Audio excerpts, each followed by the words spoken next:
and talk to us, answer any questions that you might have.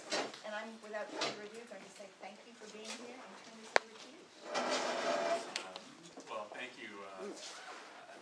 Thank you, Joni, and thank you to the town committee for inviting me here this morning. This is just a gorgeous fall day. We don't want to take very long because it's a great day to spend the rest of the afternoon out door knocking. We don't want to let anything get in the way of our candidates getting out there and bringing the message to folks at their doorsteps. But I'm just thrilled to be here on behalf of the entire slate of blue-shirted candidates, but in particular to be here for Bill and Howard. Let me tell you from a very personal standpoint, I can't wait to have a true partner in Town Hall here in Brookfield. It really matters. It really matters when a town of this size that's growing, that has some dynamic opportunities emerging in town with the new Route 7 bypass and the opportunities, but also challenges presented to the downtown. It really matters to be able to have somebody in Town Hall, to have a team in Town Hall that can represent this town the right way, both in Hartford and in Washington, and to have people who are not only willing but able to be able to put this town's best interests and best arguments forward when trying to bring down state funding or federal funding.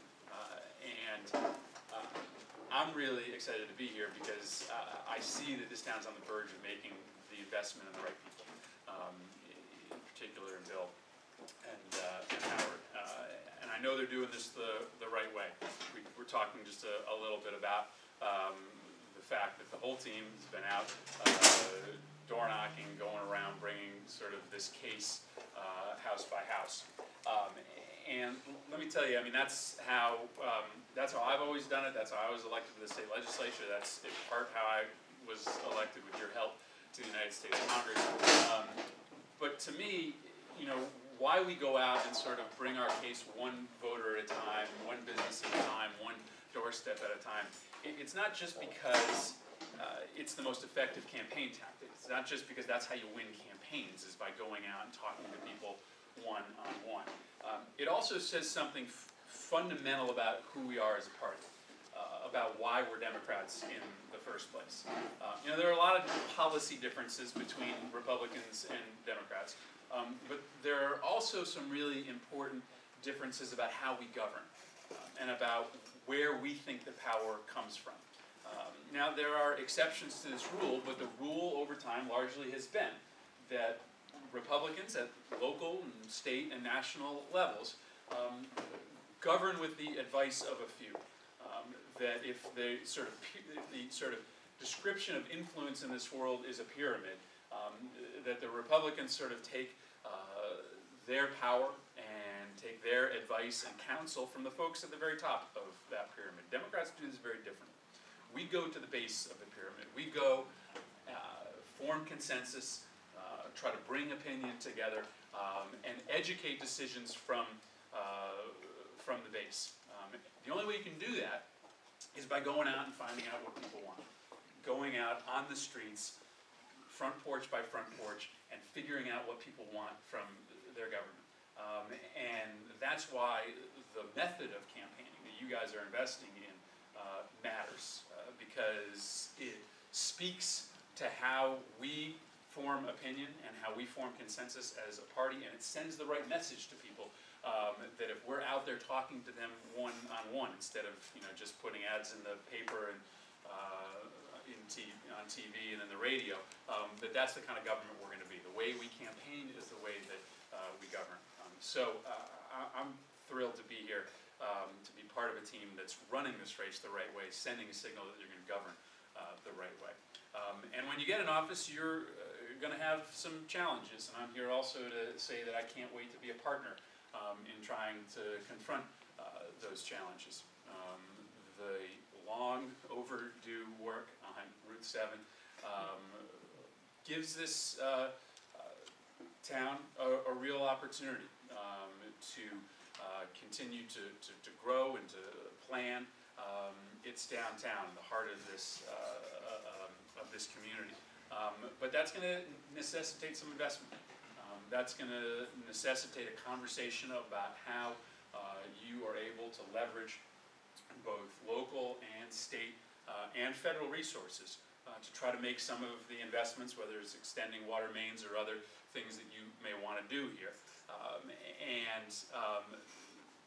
That can happen if you have the right people in charge. Now, Bill, I know, just talking to him briefly already, is ready to be the facilitator of that conversation, and I'm here to offer my help in that. Federal dollars aren't easy to come by, but they exist, and we need to understand that the way out of this recession, the way out of this moment, probably the most difficult moment for the American economy in almost a century, it does involve investment. This isn't going to magically recover. Our economy is going to not just survive, but thrive, because we have learned from the mistakes that got us here.